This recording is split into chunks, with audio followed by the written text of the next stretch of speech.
We last talked when you were heading the anti-corruption unit. Yes. Not until I was on the desk and I had a story that you were first of all sent to school. Yes. Congratulations on whatever you achieved there. Thank you very Then much. another story came in with the initiation of the State House Investors Protection Unit. Yes. Give us a brief of how you left anti-corruption to school and back. Then we come back and start from here. First and foremost, on my side is to remain very grateful to His Excellency the President and the Commander-in-Chief that he has groomed me from a very junior officer when he chose to pick me from the Special Forces Command, where I had been working or heading the finance department, and he put me under his direct supervision, his direct guidance, and he has supported me and nurtured me to the person that I am. He has sent me to the best colleges and universities. And so I am grateful. So you asked how I left the anti-corruption unit. I left the unit very grateful because having been given the opportunity with the support and guidance of the very president that established the State House Anti-Corruption Unit, I led the unit for 3 years, from December 9th, 2018 to December 2021, when the president nominated me personally to go and do the National Defense Courage course as a pioneer, among the pioneers of the Uganda National Defense College. A huge achievement because Uganda hadn't reached a level, for many years, we didn't have a National Defense College where we studied policy and strategy. So I was among the very lucky people. I went with the 9 brigadier generals, and I was among the junior colonels. When we reached there, then we were lifted to be senior colonels, having successfully completed the National Defense Courage course, which was 1 year, and also had the opportunity to do masters in security strategy at Makerere University in that 1 year.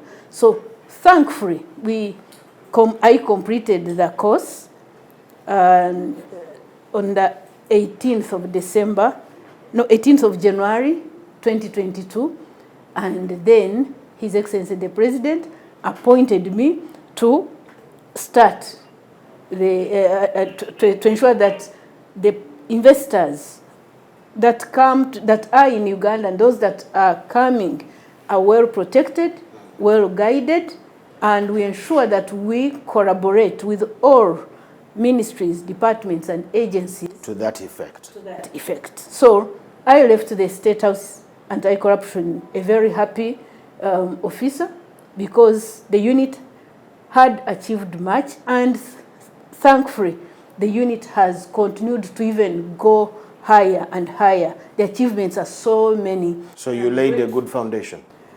I believe with those I worked with, and they are still there doing great work. So the anti-corruption unit of State House is known for results that are spread all over the country, and so special thanks to my senior Afande Brigadier General Henry Soke, who I handed over the unit to, and he has kept the unit going much higher in performance. So I am grateful that the foundation I laid has had a great building that is firm and with great results. The president has tasked you with another start of another sensitive sector, just like corruption was. What kind of special, did you put in any special knowledge when starting with the anti-corruption unit from scratch as the founder head, that you may need to cross over with the same knowledge here? Jordan, I have said, and I insist, that I will forever be grateful to His Excellency the President for his nurturing that he has put in me, grooming. Because prior to tasking me to start the State House Anti-Corruption Unit, Yes. I had been his private secretary or personal assistant for 3 years. So the president guided me on how to handle people, how to ensure that everything you do it to benefit the community or to benefit the citizens of Uganda, because his heart is for national service and ensuring that everything we do it in light, we do it with transparency, we do it with commitment to deliver on every assignment that we are given. So His Excellency the President groomed me in a way that whatever I am tasked to do, I do it with a lot of commitment and with a heart that is only looking at results that benefit the citizens or the country. So in our national service, we put accountability and transparency first. So I have been lucky that the president has seen, maybe having groomed me, he knows that when he puts me in a very sensitive office or situation, I will give it my best. I fear God. I love God and fear Him. I serve God. I am a born-again Christian since I was only 14 years. So everything I do it with truth, I do it with commitment, and I'm accountable to everyone in this country because that's what the president tells us. But my morals, my Christian morals demand that I am honest, I am credible, I am faithful in what I do. So whenever I'm given a responsibility of establishing an office and ensuring that it delivers, I recruit those that I believe have been nurtured in a Christian-oriented or God-fearing, because I don't have to say Christian since I have Muslims that are very honest and other regions, including the Seventh-day Adventists and all that. So everything we do it to serve God and our country, just as our motto goes. But we also have a responsibility to ensure that His Excellency the President, who appoints us to do this work, we don't betray the trust he puts or he gives us. So in a few words, how would you describe your journey at the Anti-Corruption Unit?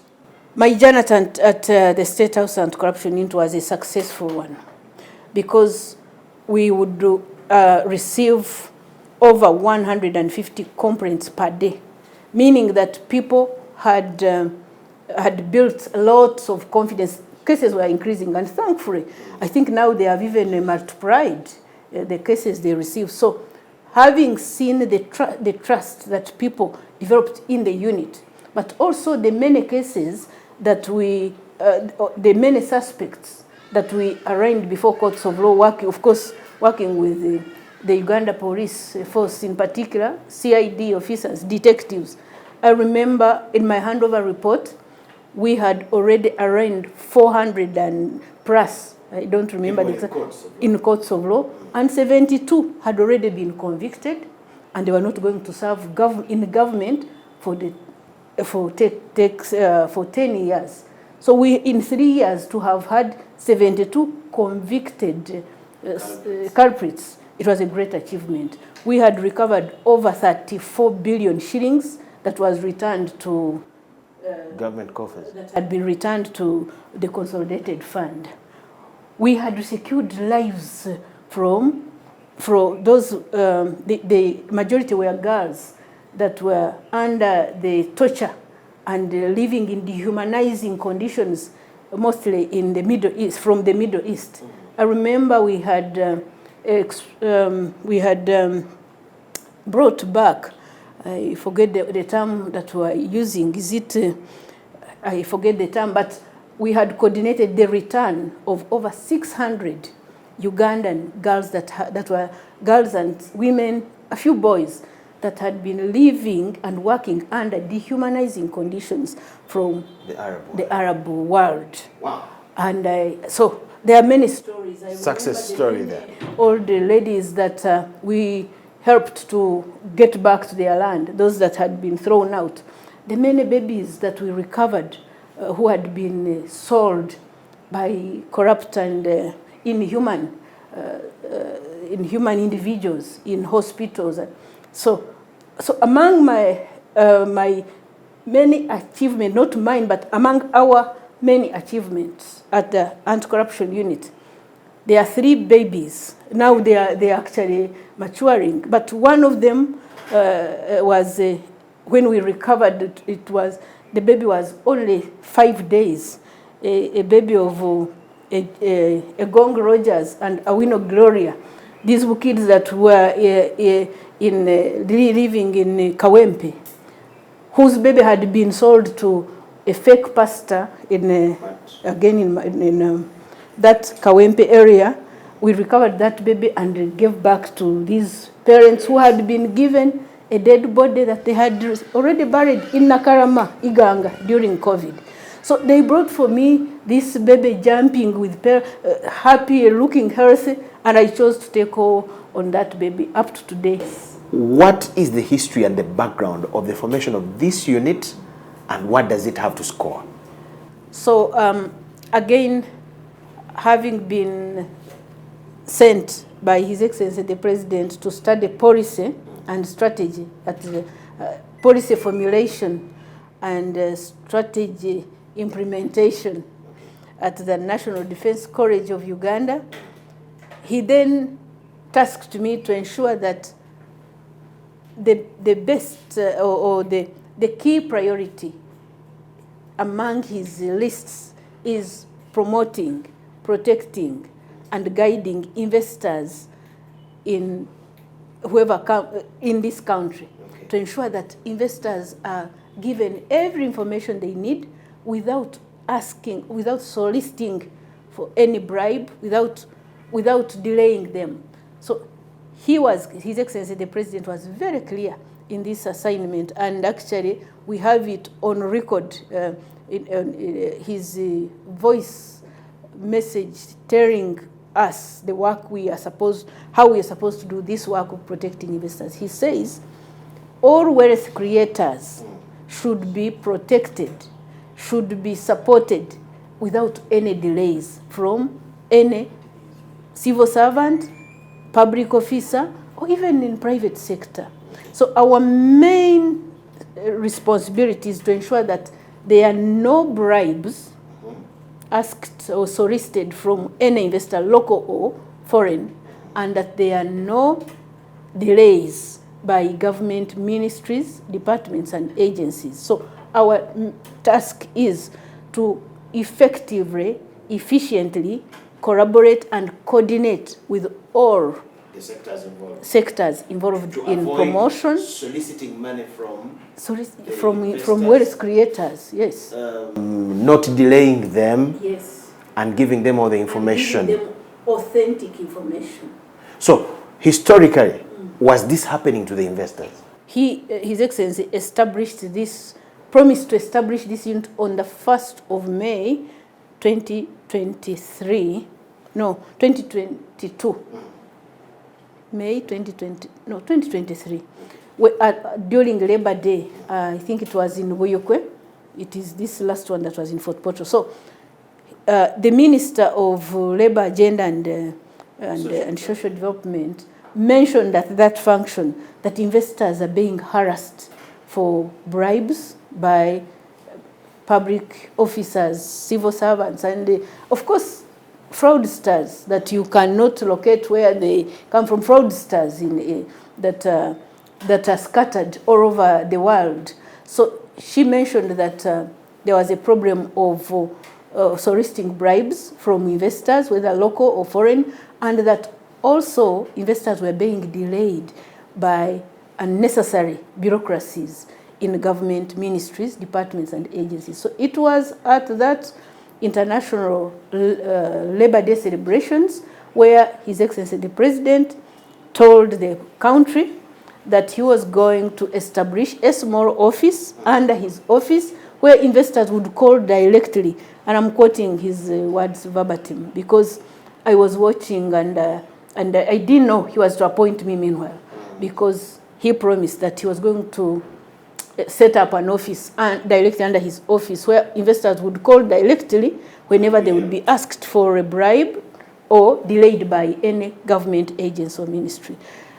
That very day is when he called me and told me, Nakalema, you are the one that is going to be in charge of protecting investors from the corrupt, because he reminded me that he's sure I had understood the fight against corruption and what it takes. So I believe that why he gave me, His Excellency gave me this task is because he had tested my, maybe my abilities in handling cases. Anti-corruption unit. Yes. So there are true stories of people taking money from investors and telling them lies and delaying them in the guise of bureaucracy, but to steal from them. They are there. Have you found out in your works now in this office? Yes, we have. Actually, immediately the president announced that he was starting this office to protect investors, and he followed with by announcing my name on the 13th of May at the funeral of the late Minister Ngora. He said he had appointed Nakalema. And from that day, 13th of May, calls started coming in from investors who had already been defrauded by the corrupt, those that were being delayed by government ministers, technocrats, but also in the private sector. And so calls and emails and WhatsApps and all ways of communication now to me as an individual, because remember, I had not had an office. I had just come back from the course waiting for redeployment. When I was given this office, I then had to request my boss, my successor, Brigadier General Henry Soke, to have a press conference to tell the citizens, or to be clear to the public, that the anti-corruption unit was still doing all the work that they are doing and doing very well, and that the State House Investors Protection Unit had been established to specifically handle investors' concerns. So we had a press conference here, which helped a bit, because then I was swapped up, yet I had not even recruited any staff at that stage. So everybody got to know where to go. Yes, yes. But we don't chase anyone. When they come, we still coordinate with the State House Investors, with the State House Anti-Corruption Unit. We coordinate with the CID headquarters. We coordinate with the IGG. So we keep guiding people where to go. Then investors, we concentrate on that. So clearly, we received many investors who had been defrauded by fraudsters, that some of them would use government domains and invite investors and freeze them of their resources or extort from them their resources. So we sat as a team here at Anti-Corruption Unit, guided by the president. We said we need a solution that is going to help investors be guided to authentic government ministries, departments, and agencies, the leaders of those agencies. Yes. So we developed an electronic investors protection portal, electronic solution, or an IT solution, where it is now helping investors to inquire before they are defrauded, or before they even have to fly to Uganda if they are foreign, or those that are in Uganda, to inquire where they need to start from, or to inquire about what they need to do. So Uganda's electronic investors protection portal, which His Excellency the President commissioned on the 13th of December 2023.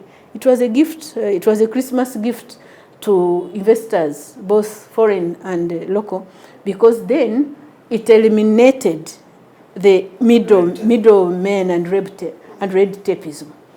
The investors can now go on their computers or even these smartphones, inquire where they want to go, because all agencies are interconnected to the electronic investors protection portal. Besides the portal, what else do you do to help these people? We coordinate all investors that come to us or that call us on phone, that email, that send us emails, that WhatsApp us. Whenever they are delayed by any agency, we are in touch with all heads of agencies that include Uganda Investment Authority, Uganda Revenue Authority, National Environmental Management Authority, NEMA, URSB. 22 agencies are all in one portal, but also that's where investors want information from, want service from. So we collaboratively coordinate with all these agencies, and we have received great support, and we are collaboratively working together. We believe that the investment climate in Uganda is getting much better and better, guided by His Excellency the President. We are putting up every measure to ensure that investors are not only guided, but we do follow up and give them feedback on how far we go with all that they raise to us. And on the 26th of July last year, 2023, we invited all heads of agencies and ministries and introduced to them our work, our vision, which is a thriving investment climate in Uganda, and our mission to collaboratively coordinate with all stakeholders to ensure a thriving investment landscape in Uganda. So we are working very well with all agencies. We have an investment authority, Yes. Ministry for Investment, and those other government entities. Yes. I'll not take you into what they were doing when the defrauding was happening and things like that. But how are you working with them? What is your relationship with them? How do you complement their work? How do they complement yours for the same big goal? Clearly, they have their mandates that are well stipulated they are stipulated by the Act of Parliament, like UIA has an act that guides, that establishes and maybe also stipulates what they have to do. Among their duties is promotion and the follow-up of investors. But the fighting of corruption is not in there, the fighting of corruption. So the fighting of corruption would be with the IGG, or the Inspectorate of Government, and the State House Anti-Corruption Unit. And of course, police is always the key in fighting all kinds of crime, including corruption. So how we are working together, whenever they have a challenge of any challenge that needs coordination with an investigative arm or office, it is our work now as the State House Investors Protection to ensure that any matter that is hindering or delaying or diverting investors or wealth creators, to use the word of His Excellency the President. So anything that disturbs, derails, or diverts an investor, it is our work to coordinate with the investigative arms of government, including the IGG and the Anti-Corruption Unit of State House. So ours is specifically to remove obstacles from the way of investors. So you don't clash anywhere? No, we don't. Yes, we do. Yes, we were declared as the best, one of the best investment. I think the best, not one of. Yeah, the okay. best investment destination in Africa is Uganda. But on several occasions, they have also given us accolades when it comes to corruption. Some people are representing us well in that game. What magic are you coming in with as the Investors Protection Unit? What magic are you coming in with? What capacity are you bringing on board to block unscrupulous people from soliciting money from these investors, something that they have been doing for so long? People are corrupt because they use the word orders from above. His Excellency the President, who is the above, at least the physical above in Uganda, the topmost above, has been in the fight against corruption, establishing all agencies. To mention the IGG came in his leadership, the Office of Auditor General. Yes, they are in place by Act of Parliament, but it is the NRM government that put these institutions in place.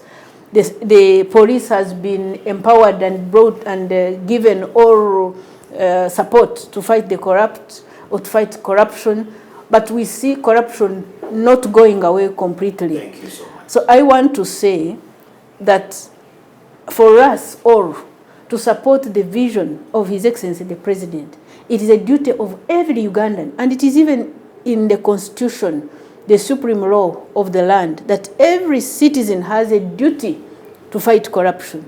You have a duty to not only report the corrupt, but also to fight in your means, to report corruption where it is, but also never to give a bribe, never to receive it.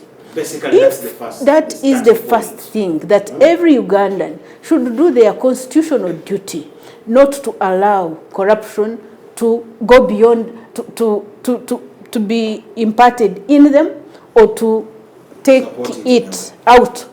They are supposed to ensure every Ugandan has a duty to never give a bribe, never receive it.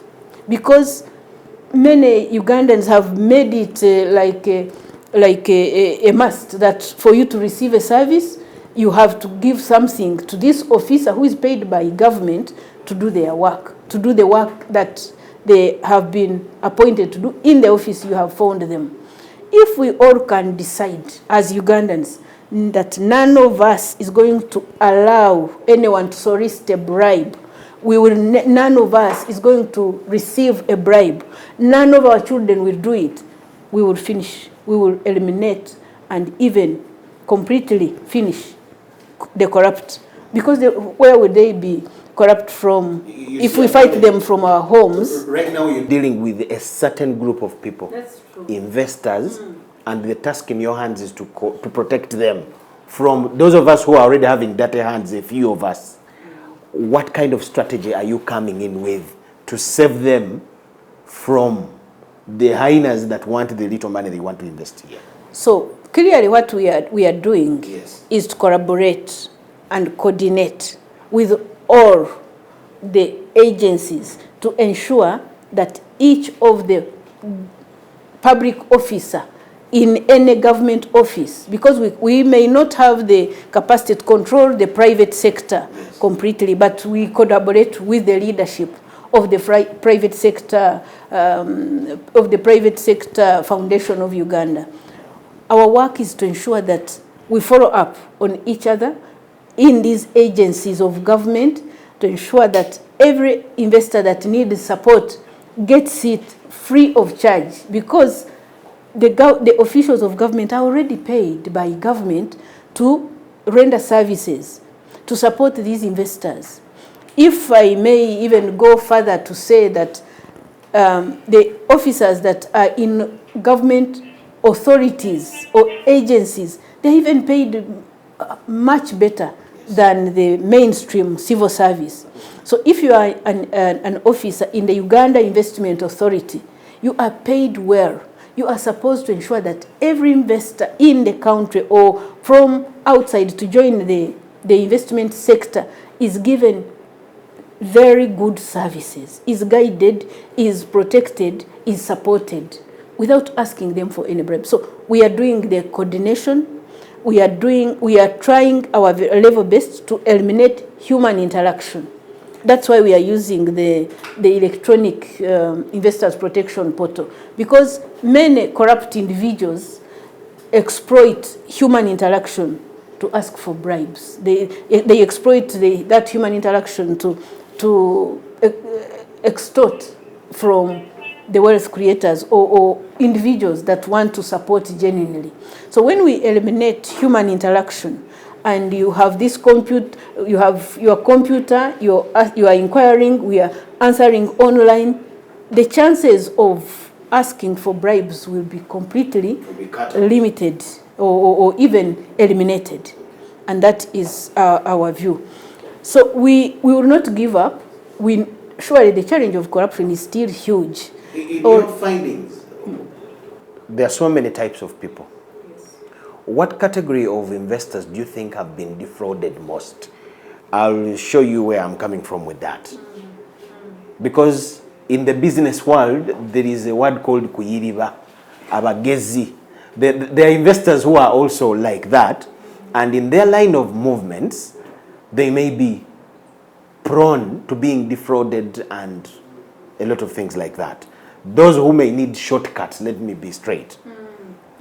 How will you help those who may deliberately or unknowingly land themselves into the wrong hands?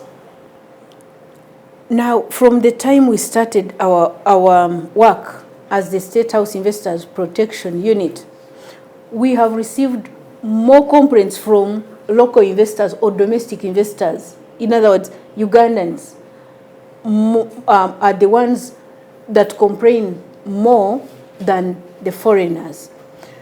While the foreigners have been, those that have been freezed or extorted from, have lost huge amounts of money. And we are working closely with the Directorate of Criminal Investigations, my comrade director, CID,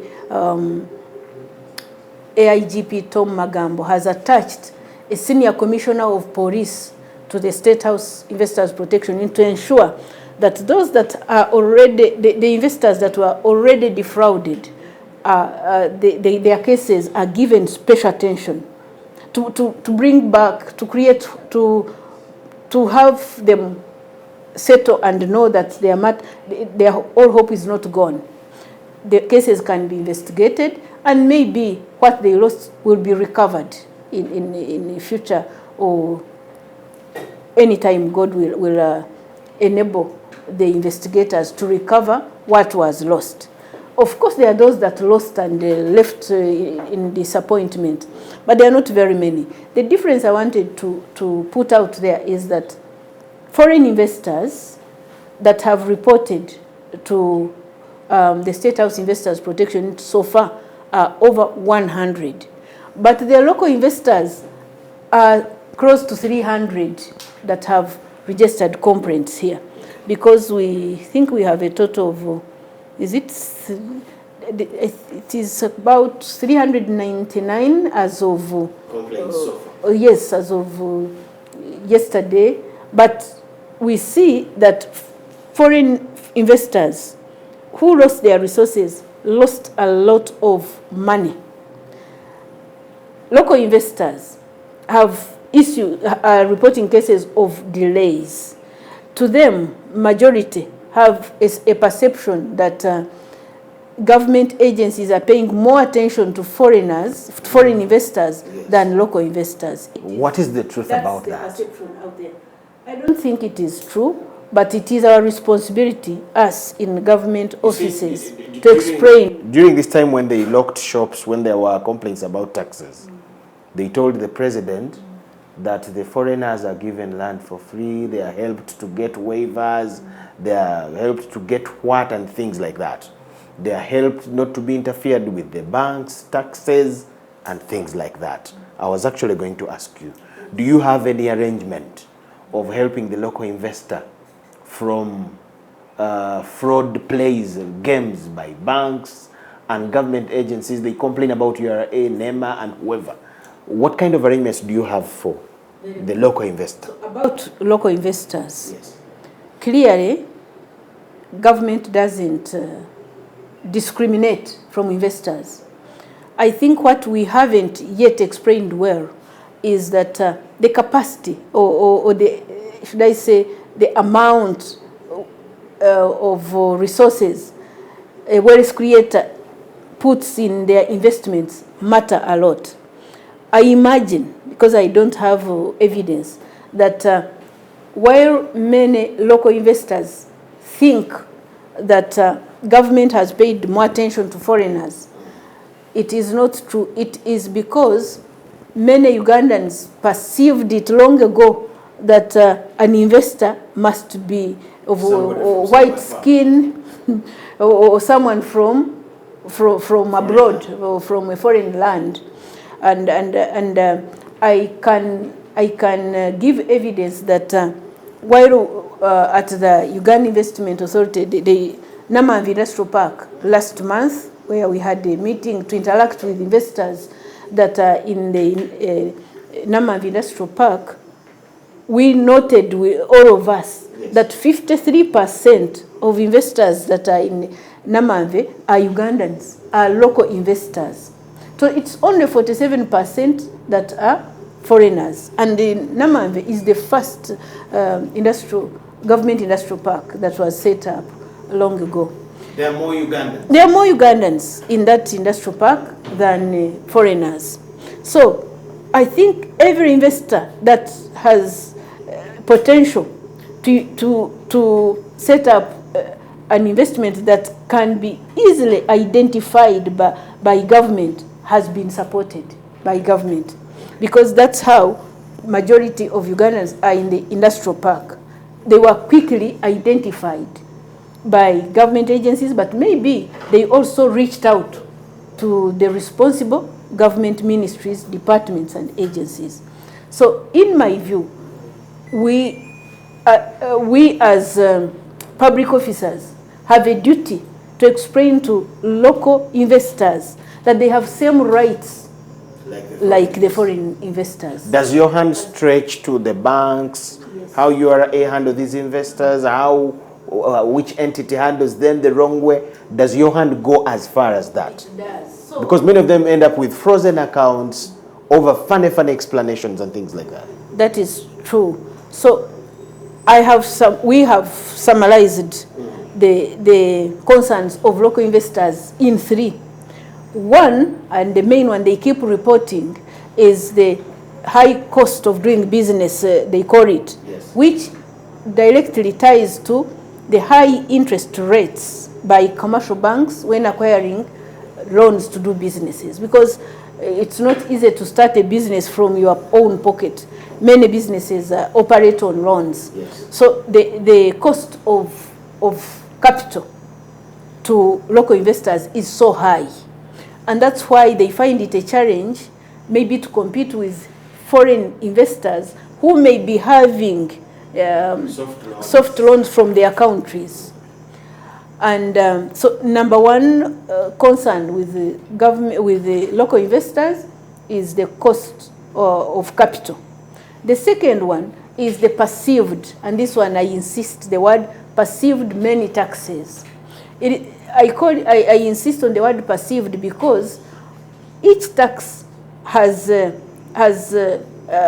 line of argument, and we know that for sure there can't be any nation, any country that can thrive without taxes. So taxes are a responsibility to all citizens. But for Ugandans, they think, majority business people think that there are too many taxes. That one, it is an ongoing discussion that I cannot satisfy. Their main complaint is about foreigners enjoying waivers as the Ugandan local investor in the same business, again, has... I want to partially agree to that because, again, like I said earlier, once government has not identified one's capacity to invest, it is hard to give them the incentives when they have not applied officially. There is a weakness somehow within our local business community that they have not reached out to Uganda Revenue Authority to learn about the entitlements or the incentives that URA gives to every investor, whether local or foreign. They choose to start their businesses without inquiring before. So the bookkeeping of most of our local business persons is still a challenge. And I am not blaming. I am only talking about what we have so far identified, because whenever we sit with some of these local investors and you ask them how they started, they'll tell you they started without first asking for what they would benefit, how they would benefit from government. So they start, and then when they reach in the middle, URA comes in to tax them before they understand what URA would have given them or how they would have helped them start and be steady if they started by asking. So the challenge number 2 with the local investors is the perceived many taxes. And then the third challenge with the local investors is accessing loans. No, there's high interest rates, Yes. but also accessing cheaper loans. They haven't yet known how to access cheaper loans according to their capacity. Is there a way? So we have been engaging as the State House Investors Protection Unit. When we identified those continued concerns of high interest rates on commercial bank loans, on perceived many and high taxes, on the short repayment period of loans, so we engaged, we invited all bank executives, in particular the banks of government, but also those that are independent, came in at will. And we invited the Bank of Uganda leadership, in particular, 2 executive directors, the executive director of banking and supervision, Yes. Dr. Twinemanzi, and the executive director, finance, Bank of Uganda, Mr. Richard Byarugaba. So we engaged with, but we also invited the leaders of the finance sector, that is Ministry of Finance. So the Director, Economic Affairs, Mr. Moses Kagwa, has been in close touch with us to guide on policies, on how these local investors can be helped on those loans that are suffocating them, how they can engage with banks so that banks soften. Not to say that they will pay off those loans as a ministry, but guidance. So when COVID hit hard, the government of Uganda, led again by His Excellency the President, they put a fund called Small Business Recovery Fund under Bank of Uganda. Much after the bad COVID, yes. Because I think this was March 2021. That's when they put 100 billion shillings under Bank of Uganda. And then the commercial banks were also to add another 100 billion shillings to make 200 billion to help small businesses recover from COVID shocks. Unfortunately, commercial banks didn't publicize this government fund that was meant to stabilize small businesses. Up to June last year, after the President established the State House Investors Protection Unit, they had only released 6 billion shillings. Since March 2021 to June 2023, only 6 billion had gone out. But our engagement with between the Bank of Uganda leadership, the Ministry of Finance, and the banking executives, the fund has increased. The money that has been so far disbursed or given out to the small business persons is 34 billion shillings by last week. Ever since you intervened? Yes. So if and we didn't intervene by a way of force. We don't force banks, but we engage with leaders. And that's the work the President gave us, to collaboratively coordinate these agencies to ensure that there are no delays in any government service to the citizens. So we know that there is some difference. Of course, stability of businesses is still a challenge. We see many concerns from investors, but there is something that has been done. Briefly as we wind up, what kind of plans you have? Because you were sent to work, you have started to move. Yes. What kind of plans do you have?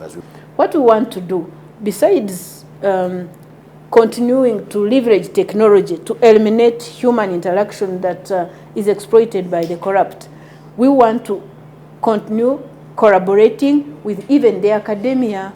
We want to engage we want to engage the universities good enough We are already part of them. We work closely. Many professors have been coming to give us their ideas on how we can make the investment climate better, aware that investment remains the bloodline of every development on this earth. So developing Uganda is a responsibility for all of us. When you're fighting a wrong person, when you're blocking a wrong person, there will be backlash. Of course, yes. Have you received any yet? I am The unscrupulous people that were defrauding the investors, have they gone for your neck yet? I am a very lucky person that naturally I have no fear for intimidation. You can't intimidate me, or would you call it intimidation? When someone tries to threaten, we shall do this, we shall. They can try and accuse me or accuse us who are fighting them, but I can never be scared of them. Have they tried anyway? I don't think they, at least not directly. No one can pick their phone or come to me to intimidate me. But what I keep hearing, they try to reach out to our leaders, including the president, to kind of convince him that we are being infiltrated, us, in the fight against corruption. So they can only use the word infiltration, that his offices are being infiltrated. I don't believe in that, because I see that we are doing the work and we are achieving our objective. But your job is very tempting. How will you avoid infiltration? I don't think... like I said at the beginning, there are some investors who also have Makona in their oil doing things. Also, yes, they are also... How are you going to avoid them? My stand here is that I am encouraging every investor to use the electronic portal where where the investors will not be interfacing directly with human beings or officers. But also, we try our best to identify officers that are brought up in homes that are trusted. So we have to have some trust of those we bring we bring in our offices, because we can't work alone. However, it is true that some officers or some individuals can be corrupted. And so those who work under me, they know it, that I get to know you, I will ensure you face the courts of law. You under me, you would even be much harder on you.